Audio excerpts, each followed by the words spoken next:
고린도전서 13장 12절에 보면 이런 말씀이 기록되어 있습니다. 우리가 지금은 거울로 보는 것 같이 희미하나 그때는 얼굴과 얼굴을 대하여 볼 것이요 지금은 내가 부분적으로 아나 그때는 주께서 나를 아신 것 같이 내가 온전히 알리라. 이런 말씀이 있습니다. 그러니까 현재는, 과거에는 거울과 같이 희미하게 보였지만 나중에 이제 되고 주님 앞에 설 날이 되면은 그때는 완전하게 온전하게 얼굴과 얼굴을 대하여 볼 것 같이 확실하게 보게 될 것이다. 그런 말씀이 되겠습니다.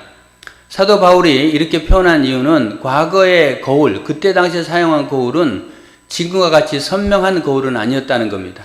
그래서 약간 이렇게 얼굴을 비춰주고 또 어떤 부분들을 비춰주고 그런 거울이어서 희미했다는 겁니다. 그래서 지금은 희미하지만 나중에는 선명할 것이다 라고 사도 바울이 말하고 있다는 겁니다. 하나님 말씀도 바로 그런 부분들이 굉장히 많다라는 느낌을 받습니다. 예레미야 성경을 살펴보고 있는데 아마 여러분들 예레미야 성경을 읽고 또 묵상하고 설교를 들으면서 어떤 느낌이 듭니까? 난해하다, 어렵다, 맨날 똑같은 말이 반복된다, 이런 느낌을 받을 겁니다. 저도 비슷합니다. 비슷한데요. 그런데 그 예레미야 성경 말씀을 살펴보면서 예레미야 시대, 예레미야 선지자는 100% 이해는 못했겠지만 그럼에도 불구하고 하나님의 말씀을 전하라고 하니까 예레미야 선지자가 전하고 있다는 거거든요. 예레미야란 뜻은요, 이런 뜻도 있습니다. 하나님이 말씀을 그 입에 붙이셨다. 그러니까 하나님이 말씀을 주셨고 예레미야 선지자는 그냥 그 말씀을 전하는 거예요. 어떤 거는 이해하고 전했을 것이고 어떤 거는 이해가 안 되지만 하나님이 전하라고 했으니까 그대로 전했을 겁니다. 이런 내용이라는 거예요. 그러니까 전할 당시에는 약간 희미하고 잘 이게 무슨 뜻일까 몰랐지만 시간이 지난 다음에 알게 됐다라는 그 부분이 되겠습니다. 우리도 그런 말씀들의 모습들이 있습니다. 우리 오늘 강장로님 오셨는데 제가 중고등부 사역을 할 때가 생각이 납니다. 우리 강장로님의 딸이 있는데요. 지은인데 그 지은이가 저한테 그랬어요. 무슨 말을 했냐면은 목사님 성경을 보면요 도대체 이해가 안 돼요. 그런 이야기 했습니다. 그때 당시 아마 중학생 아니면 고등학생 그런 표현을 했어요. 봐도 이해가 안 된다고. 당연하죠. 어떻게 중학생 고등학생 이해하겠습니까? 저도 전도사행 그때 저도 잘 이해가 안 될 거고 지금도 마찬가지인데 그런 모습이 있습니다. 그런 모습이 있는데 요한복음에 보면은 이렇게 말씀합니다. 요한복음 16장 13절에 진리의 성령이 오시면 그가 너희를 모든 진리 가운데로 인도하시리니 그가 스스로 말하지 않고 오직 들은 것을 말하며 장래일을 너희에게 알리시리라. 아멘. 성령이 오시면 우리로 하여금 많은 것을 깨닫게 하신다는 거예요. 이 예레미야 성경도 그런 관점으로 성령님 나로 하여금 말씀을 깨닫게 해주십시오라는 그런 소망을 가지고 기도하고 하나님 말씀을 봐야 됩니다. 우리 목사님들하고 이제 제가 화요일날 늘 본문을 가지고 연구하는 모임을 갖는다고 했잖아요. 여러 이야기들이 나옵니다. 여러 이야기들이 나오는데 제가 이렇게 느끼는 부분 하나 있는데요. 이 부분을 우리가 목회자이지만 설교를 준비하지만 100% 이해를 잘 못하는구나. 100% 우리가 이해를 못하기 때문에 막연하게 처음에는 접근을 하는구나. 그래서 그 모임 마치면은 조금 이렇게 그래도 이제 이 본문을 가지고 어떻게 설교를 준비해야 될지 조금은 그려집니다 라는 그런 이야기가 나오거든요. 그런 이야기가 나오고 저는 이제 또 어떤 느낌을 받냐면 이 예레미야 성경을 보면서 그 속에 있는 하나님의 비밀, 그리고 그 하나님의 비밀 가운데 핵심은 최근에 제가 몇 번 말씀드렸던 새 언약에 관한 부분, 요 부분이 그 속에 중간중간에 들어가 있구나. 이거를 찾아낸다는 것은 정말 하나님의 은혜인 것 같다. 그래서 그런 걸 찾으면서 제 마음속에 막 설레기도 하고 뜨겁기도 하고 예레미야 성경에 이런 말씀이 들어있는 거네 라는 부분을 느끼면서 흥분하고 감동하기도 합니다. 오늘 본문도 그런 맥락에 관한 부분도 하나 있습니다.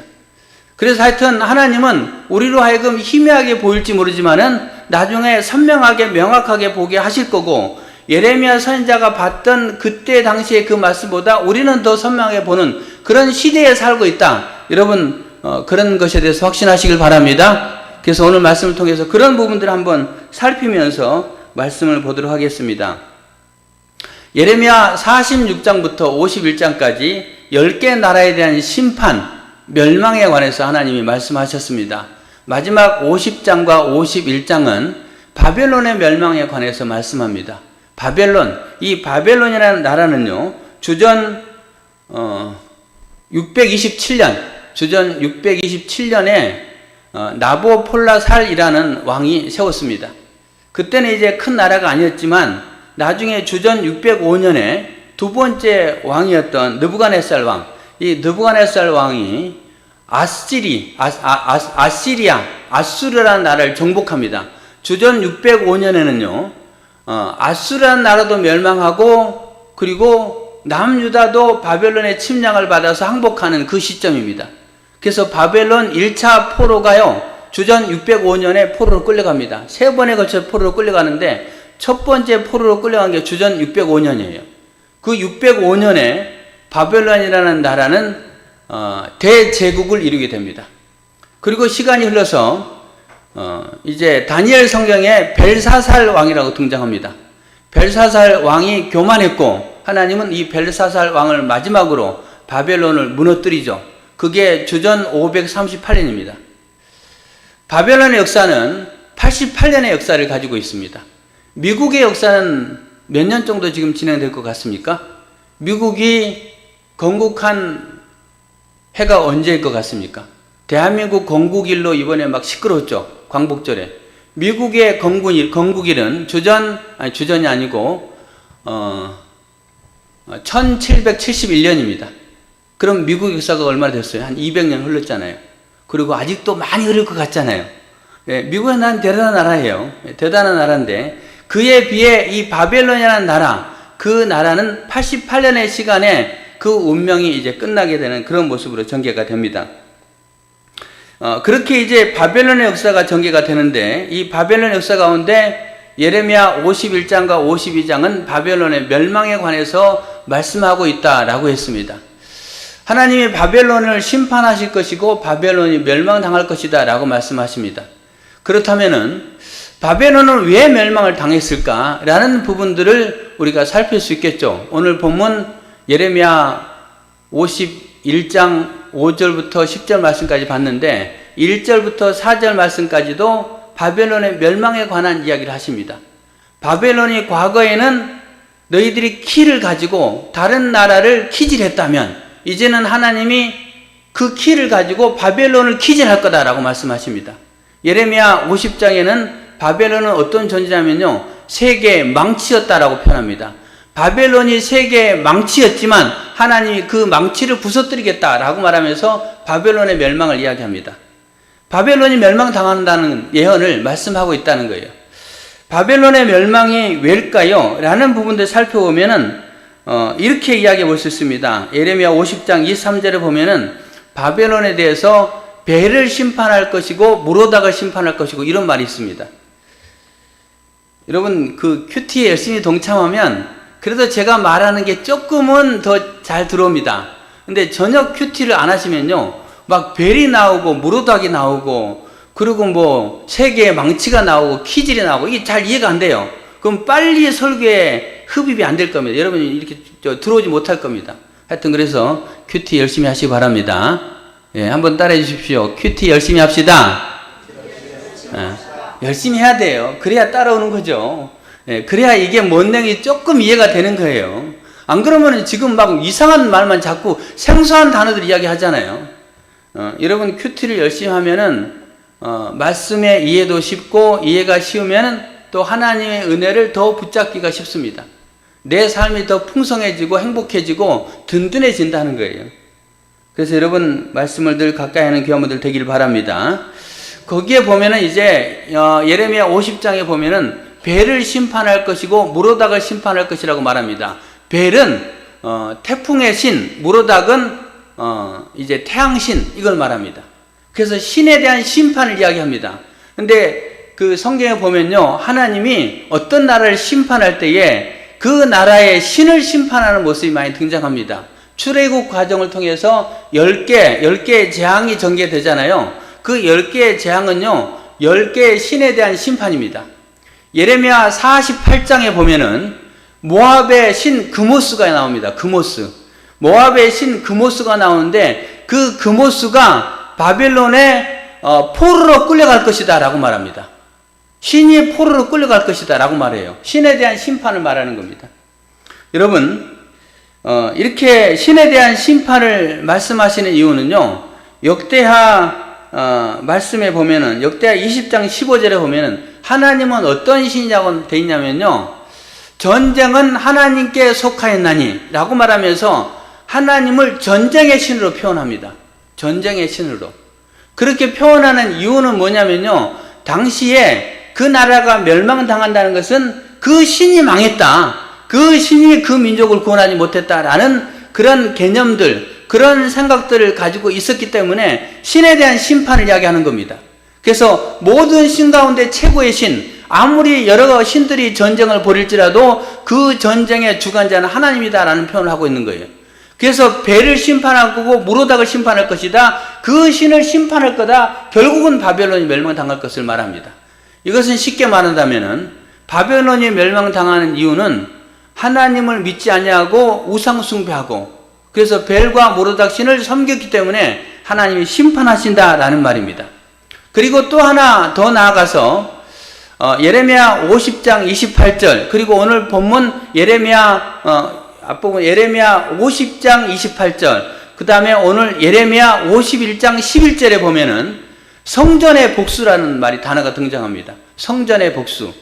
그러니까 이 바벨론이 심판당하는 첫 번째 이유는 우상숭배했기 때문에, 두 번째로는 하나님이 최고의 신인데 최고의 신을 섬기는 그 성전을 파괴했기 때문에, 다른 번역 성경에 보면 그 성전을 짓눌렀다, 그 다음에 그 성전을 무너뜨렸다라고 되어 있습니다.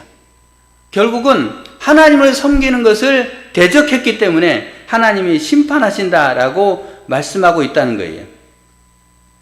오늘 본문에도 5절, 이스라엘과 유다가 이스라엘의 거룩하신 이를 거역함으로, 이 거역했다는 것도 우상숭배와 상관이 있다는 겁니다. 하나님을 대적했다는 거예요. 하나님과 싸웠다는 거예요. 그래서 하나님이 심판하신다는 겁니다. 이런 부분 하나 살펴볼 수 있습니다. 바벨론이 멸망당한 이유는 우상숭배했고, 그 우상숭배하는 그 근거 가운데 하나님을 거역했고 하나님과 싸웠기 때문에 하나님과 싸웠다라고 표현하고 있습니다. 하나님과 싸우는 것이 교만이다라는 표현도 예레미야 50장 말씀에 등장합니다. 그렇게 해서 하나님이 심판하셨다는 거예요. 이런 심판의 모습을 첫 번째 생각해 볼 수 있습니다. 두 번째로는 오늘 본문 7절입니다. 바벨론은 여호와의 손에 잡혀 있어 온 세계가 취하게 하신 금잔이라 뭇 민족이 그 포도주를 마심으로 미쳤도다. 바벨론을 하나님이 금잔으로 사용했다는 겁니다. 하나님이 바벨론을 금잔으로 사용했다는 것은요, 바벨론을 높였다는 겁니다. 바벨론을 고귀하게 여겼다는 겁니다. 바벨론을 통해서 심판의 도구로 사용하셨다는 겁니다. 다른 나라를 심판한 부분에 바벨론을 사용했다는 거예요. 그런데 그렇게 하나님이 고귀하게 여겼지만 바벨론이 스스로 금잔이 돼서 자기도 취했고 다른 사람도 취하게 했다는 겁니다. 이거는 쉽게 말하면 무슨 말이냐면요, 와, 저 바벨론의 나라는 대단한 나라야. 그들이 섬기는 신도 대단한 존재야. 그래서 우리가 바벨론의 신을 믿어야 돼. 바벨론의 문화를 따라가야 돼. 바벨론의 그 돈과 부귀영화를 우리도 이렇게 따라가야 돼. 라고 바벨론이 스스로 금잔에서 높였고, 많은 민족들도 바벨론에 취했다는 겁니다. 이런 말 있죠. 아메리칸 드림. 네, 아메리칸 드림. 왜 아메리칸 드림입니까? 미국의 것이 다 좋다는 겁니다. 강대국이고 문화도 발달되어 있고 군사력도 발달되어 있고 다 발달되어 있잖아요. 예를 들어서 그 화폐도 결국은 달러를 가지고 가고 있고, 그래서 미국이 최고이기 때문에 미국을 따라가야 된다. 그거는 미국의 취한 모습이라는 겁니다. 이게 아메리칸 드림. 그 다음에 등장한 게 차이나 드림. 요즘은 저펜 드림이 등장합니다. 하여튼 그런 과정들이 있어요. 중국에 가야 돈 번다. 지금은 일본에 가야 돈 번다. 이런 부분입니다. 금잔에 취했다. 결국은 이건 교만이죠. 예, 교만이에요. 우리가 그것이 취하면 안 된다는 겁니다. 제가 보기에는 요즘은요, 코리안 드림에 취하는 것 같아요. 사람들이. 한국이 최고다. 이것도 위험한 겁니다. 하여튼 그런 부분에 금잔에 취했다, 자기를 높였다, 교만하다, 하나님보다 바벨론이 최고다라고 여긴 그 부분 때문에 하나님이 심판하셨다는 겁니다. 여러분, 그렇다면은 우리는 이 말씀을 통해서 어떤 부분들을 깨달아야 될까요? 우리는 하나님 외에 다른 것을 섬긴다는 게 얼마나 정말로 하나님이 증오하고 가증히 여기는가라는 부분을 생각해야 되겠습니다. 하나님보다 다른 것을 더 숭배한다는 것은 뭘 말하는 거냐? 오늘날 우상 숭배는 돈이라는 겁니다. 명예라는 겁니다. 부귀 영화라는 겁니다. 권력이라는 겁니다. 그런 걸 추구하면 안 된다는 거예요. 그거는 추구하되 첫 번째가 돼서는 안 된다는 겁니다. 가장 먼저는 하나님 중심적인 삶. 그래서 하나님 앞에 예배 드리고 또 하나님 앞에 예물 드리고 그리고 하나님 주신 복을 따라서 다른 시간에 여러 가지 나의 삶을 위해서 열심히 살아가고 하나님 앞에 가장 먼저 물질 드리고 또 그 나머지 것을 가지고 이제 내 삶을 위해서 활용하고 이런 부분. 우상 숭배가 얼마나 무서운가 하나님이 분명히 말씀하고 있습니다. 자기를 높이는 것이 얼마나 무서운가 그것도 말씀하고 있습니다. 세상 문화에 취하지 말 것을 분명하게 말씀하고 있습니다.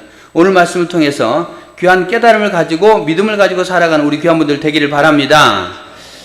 그런데 여러분, 두 번째 생각해 볼 부분이 있는데요. 예레미야 50장과 51장을 유심히 살펴보면 바벨론의 심판을 이야기하면서 중간중간에 이스라엘 이야기를 합니다. 이스라엘 백성들에 관한 이야기를 합니다. 그래서 성경을 보면은 50장에 보면은 4절, 5절, 19절, 20절, 33절, 34절 이스라엘 이야기를 합니다. 이스라엘의 운명에 대해서 이야기를 합니다. 51장에는요 5절, 10절, 19절, 35절, 45절 이런 부분에 이스라엘에 관한 이야기를 합니다. 저는 이 부분을 보면서 어떤 느낌을 받냐면 하나님이 이스라엘 백성들을 이렇게 끌고 가는 모습들 마치 아버지가 아들을 데리고 가는 겁니다. 아들을 데리고 가면서 얘들아 제가 우리 성민을 데리고 간다면 성민아 한번 봐라. 저기 모압 있잖아. 저기 에돔 있잖아. 저기 블레셋 있잖아. 하나님이 아니면 제가 예를 들어 하나님을 친다면은 내가 저 존재들을 다 심판할 거야. 그렇게 말하는 겁니다. 아들을 데리고 가면서 아들이 이스라엘 백성 그 백성을 데려가면서 이야기하는 겁니다. 하지만 너는 어떻겠느냐? 왜냐하면 심판 자꾸 이야기하니까 그러면 나는 어떻게 될까 궁금할 것 아니에요. 그럴 거 아니에요. 나는 어떻게 될까? 그런 부분에 하나님이 중간중간에 그 아들된 이스라엘 백성에게 너는 이렇게 될 거야 이렇게 될 거야 너는 앞으로 하나님이 이렇게 할 거야 라고 말씀하시는 부분이 되는 겁니다. 그래서 50장 19절과 20절에 보면 이런 말씀이 있습니다. 이스라엘을 다시 그의 목장으로 돌아가게 하리니 그가 갈멜과 바산에서 양을 기를 것이며 그의 마음이 에브라임과 길라산에서 만족하리라. 여호와의 말씀이니라. 그날 그때에는 이스라엘의 죄악을 찾을지라도 없겠고 유다의 죄를 찾을지라도 찾아내지 못하리니 이는 내가 남긴 자를 용서할 것임이라. 이렇게 말하면서 이스라엘과 유다의 죄는 용서할 것이다 라고 말씀하시는 하나님의 그 말씀이 기록되어 있습니다. 50장 말씀이고요. 오늘 본문으로 들어가 본다면 오늘 본문 5절에 하나님이 이스라엘 백성을 이렇게 말씀하십니다. 이스라엘과 유다가 이스라엘의 거룩하신 일을 거역함으로 죄과가 땅에 가득하나 그의 하나님 만군의 여호와에게 버림받은 호라비는 아니니라. 이렇게 말합니다. 여러분 이게 무슨 말일까요? 이건 무슨 말이냐면요. 이스라엘과 유다가 거룩하신 하나님을 거역했습니다. 하나님 앞에 큰 죄를 졌습니다. 그래서 그 죄가 땅에 가득하게 됐다는 거예요. 나쁘죠? 예. 하나님의 백성이 악한 일을 한 거죠. 땅에 가득하게 됐으나 그의 하나님 만군의 여호와께서 버림받은 호라비는 아니자.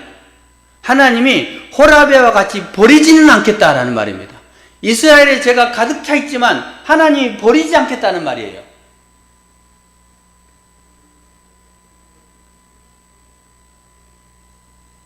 이 말씀을 다른 번역 성경에 보면은 하나님에게서 영원히 끊기지 아니하리라.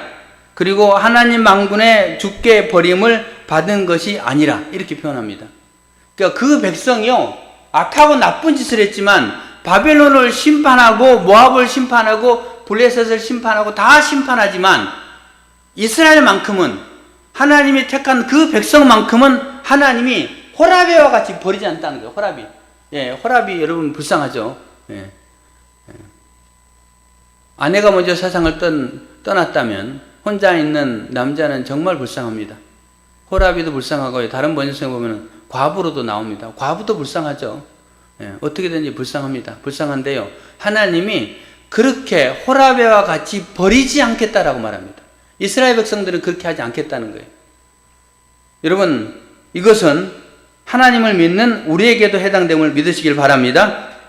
하나님이 우리를 버리지 않겠다는 거예요. 우리가 누굽니까? 하나님의 택함 받은 백성을 말하는 겁니다.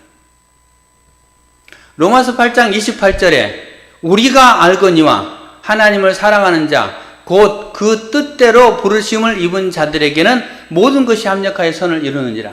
거기에 보면은요, 하나님을 사랑하는 자 곧 그의 뜻대로 부르심을 입은 자, 그의 뜻대로, 이것을 다른 번역성에는 그의 계획하신 대로, 그의 계획하신 대로 부르심을 받은 자, 택하심을 받은 자, 그들은 모든 것이 합력하여 선을 이룰 것이다 라고 표현하면서 희망의 메시지를 던져줍니다. 무슨 말입니까?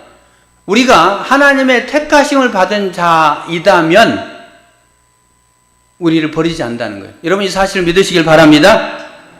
여러분들 하나님이 택하셨음을 믿습니까? 네. 여러분에게 죄가 많음에도 하나님이 여러분을 버리지 않을 줄 믿으시기 바랍니다. 네. 예, 이런 말씀이에요. 요한복음 3장 16절에 우리가 잘 알고 있죠. 하나님이 세상을 이처럼 사랑하사 독생자를 주셨으니 이는 그를 믿는 자마다 멸망치 않고 영생을 얻게 하려 하심이니라. 하나님이 우리를 위해서 독생자를 주셨고 그를 믿는 자면은 멸망치 않고 영생을 얻게 하신다는 거예요. 나를 버리지 아니했다. 하나님이 나를 버리지 아니했고 나를 위해서 예수 그리스도가 십자가에 돌아가셨다. 그러므로 우리는 그 안에서 구원받을 수 있다.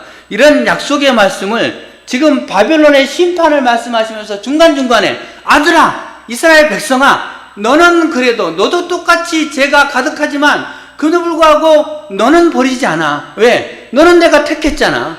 택했기 때문에 너는 버리지 않을 거야. 이렇게 말씀하시는 거예요.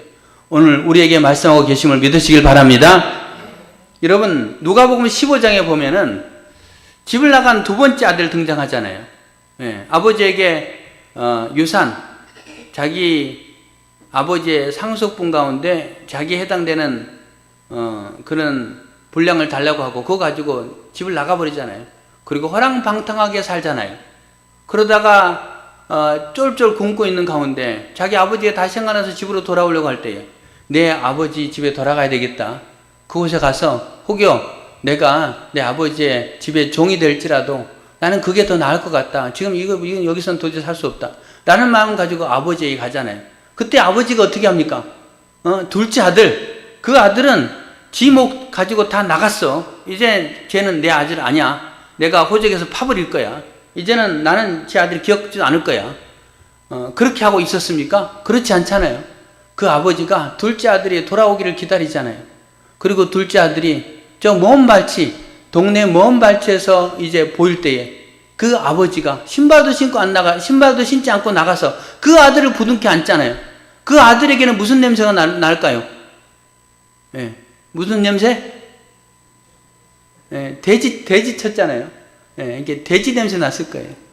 예, 그 아들을 안고, 그 아들에게 목욕시키고, 그 아들에게 다시 금가락지를 끼워주지 않습니까? 금가락지를 끼워준다는 건 뭘 말하는 거죠? 너는 내 아들이다 라는 약속을 상징하는 겁니다. 결혼식에 반지를 끼우는 이유가 우리는 결혼한 사람들 약속이잖아요. 금가락지도 그런 약속입니다. 너는 내 아들이다. 네. 그것이 바로 하나님의 마음이라는 겁니다. 하나님 우리를 버리지 않습니다. 할렐루야. 이런 말씀을 5절 말씀에 하고 있고요. 그 다음에 10절 말씀 보도록 하겠습니다. 10절 여호와께서 우리 공의를 드러내셨으니 오라 시온에서 우리 하나님 여호와의 일을 선포하자.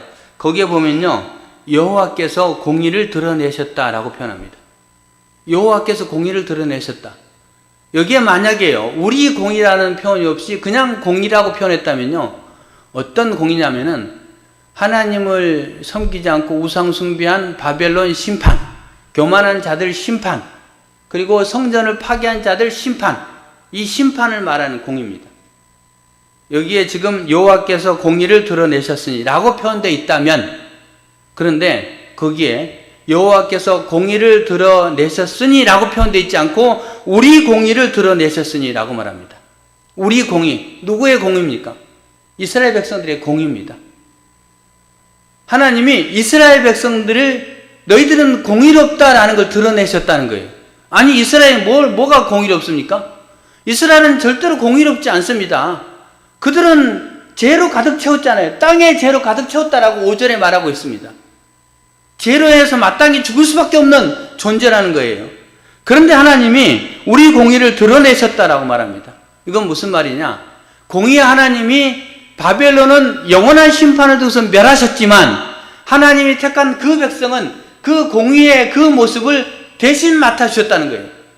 하나님이 그 공의, 죄에 대해서 심판을 하나님이 다 맡아주시고 죄는 가려주시고 그들은 새롭게 하셨고 그들은 세우셨다라는 그런 표현입니다.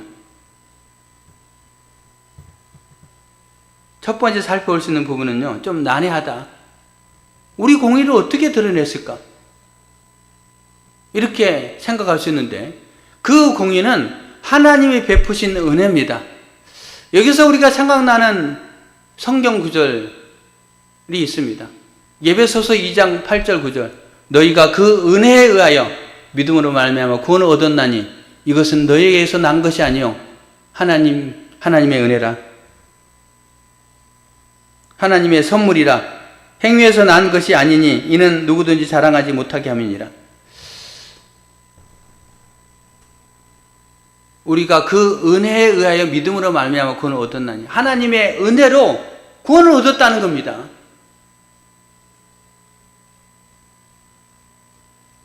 오늘 오후 예배 설교할 때 제가 좀 특별한 설교를 하려고 해요. 예레미야 31장 아버지가 포도를 먹음으로 아들의 이가 시다 하였으나 그 본문 가지고 설교하려고 합니다. 근데 그 본문의 결론이 뭐냐면 새 언약에 관한 부분이거든요. 새 언약은 뭐냐면 로마서 8장 끝부분일 건데요. 그 부분에 보면은 율법의 의를 이루셨다, 예수님이. 그런 표현들이 있습니다. 이 표현들은 뭘 말하냐면요, 예수님의 십자가 사건은 우리를 지극히 사랑하는 그 하나님의 표현이면서 마음이면서, 또 하나는 죄는 죽을 수밖에 없다라는 그 공의를 이룬 사건이 십자가의 사건입니다. 그래서 여기에 우리 공의도 우리 대신 예수님이 십자가에 못 박혀 돌아가신 거, 그래서 죄의 대가를 지불하신 것, 그것이 우리에게 의롭게 됐다는 겁니다. 이런 표현입니다. 어려운 표현이죠. 그래서 제가 오늘 첫 부분에 과거에는 거울로 보는 것 같이 봤지만 나중에는 얼굴과 얼굴을 대하여 볼 것 같을 것이요 라는 표현이 바로 그런 부분입니다. 예레미야 성경에 내포되어 있는, 예레미야 성경에 그 속에 깊이 잠재되어 있는 십자가의 공의, 하나님의 사랑, 이 부분, 그 부분들을 불쑥불쑥 이야기하는 거예요. 오늘 10절도 그런 부분입니다. 여호와께서 우리 공의를 드러내셨으니 우리는 공의로워졌다라는 말입니다. 이 부분을 가지고 다른 번역 성경에 보면은 이렇게 표현합니다. 여호와께서 우리를 죄에서 풀어주셨으니, 그 다음에 주께서 우리의 의로움을 밝혀주셨으니. 그런데 보면요, 그냥 우리의 공의를 나타냈었으니 하지 않고 우리를 죄에서 풀어주셨다, 우리의 의로움을 밝히 보여주셨다라고 표현합니다. 훨씬 쉬운 표현이죠.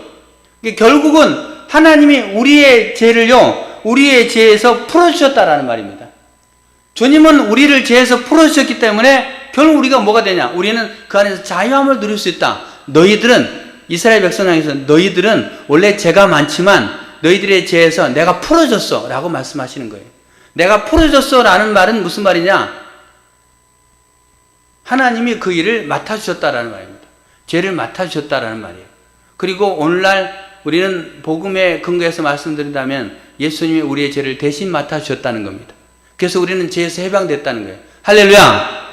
예, 막 지금 설명은 어렵지만 결론은 알겠죠, 결론은. 아, 이 말씀이 아주 깊이 들여다봐야 되는 말씀이지만 결론은 그거구나. 우리를 공의롭게 하셨구나. 우리를 죄에서 풀어주셨구나. 그리고 우리를 버리지 아니하셨구나. 이런 말씀이라는 거 우리는 알 수 있습니다. 그렇다면은 여러분 우리는 어떻게 살아야 될까요? 이제 말씀의 결론입니다. 우리는요, 나는 주님이 버리지 않았구나. 내 삶이 혹여 어려울 수 있어요. 힘들 수 있어요. 질병에 걸릴 수도 있고 사기를 당할 수도 있고 망할 수도 있고 뭐 유태유태한 일들을 경험할 수 있습니다. 그리고 그 순간순간에 나는 홀압이 같고 나는 혼자인 것 같은 느낌이 들 수도 있어요. 그러나 하나님의 약속의 말씀은요, 한 번 택한 그 백성, 예수를 나의 구세주로 영접한 그 백성은 하나님이 버리지 않는다는 거예요. 그리고 우리는 죄로 인해 죽을 수밖에 없는 존재였지만 우리 주님께서 그 죄를 다 맡아주셨고 우리를 죄에서 풀어주셨고 우리를 해방시켰다는 거예요. 그래서 우리에게 참 자유가 주어졌다는 거예요. 그러므로 우리는 낙심하고 절망하고 불안해하고 염려하고 그렇게 살 것이 아니고 하나님만 바라보라는 겁니다. 예수 그리스도를 믿는 자에게 영원한 생명이 주어졌다는 거예요. 나에게는 영원한 미래, 아름다운 미래가 펼쳐질 거고 영원한 천국이 약속된 사람이라는 거예요. 그렇다면 어떤 힘든 일일지라도, 아니 문제가 잘 안 풀릴지라도 그래도 희망 가지고 그래도 그 안에서 자유함을 누리면서 행복하며 살아가는 그런 모습으로 살아가야 된다는 거예요. 탈북자들에게 물었습니다. 당신은 언제 내가 이제 한국 사람이 된 것 같다라는 느낌을 받습니까? 라고 물었어요. 나는 이제 한국 사람이 된 것 같다 라고 그걸 언제 느낍니까? 라고 물었을 때 그들의 답변은 두 가지 답변이 나왔습니다. 하나는 아직까지도 잘 모르겠다. 그거는 내가 한국 사람이라는 느낌 잘 모르겠다. 그러나 느낄 때는 있다. 언제 느끼냐면 외국에 나가서 여권을 낼 때는 내가 한국 사람이라. 왜? 인정과 그다음 한국 사람의 여권을 내면요 거의 그 공항에서 프리패스랍니다. 그냥 통과시킨대요. 네. 다른 나라들은 꼭 꼬치꼬치 따지는데 그런 모습을 보면서 또 식당에 갔을 때 한국 사람이라 하면은 뭐 이렇게 아주 서비스를 잘해주는 모습을 보고 내가 한국 사람이 됐구나 라는 느낀다는 거예요. 여러분 뭘 말하는 겁니까? 우리도 내가 참 행복한 사람이다, 나는 영원한 복을 받은 사람이다 라는 걸 잘 못 느끼는데 오늘 말씀을 통해서 여러분 마음속에 새기시길 바랍니다. 우리 공의를 하나님이 이루셨다. 나를 호라베와 같이 버리지 아니하셨다. 그래서 주님은 나와 늘 함께 하셔. 그런 마음을 가지고 자신감 가지고 담대함 가지고 당당하게 여러분 세상을 살아가는 우리 귀한 성도님들 다 되시기를 예수님의 이름으로 축원합니다.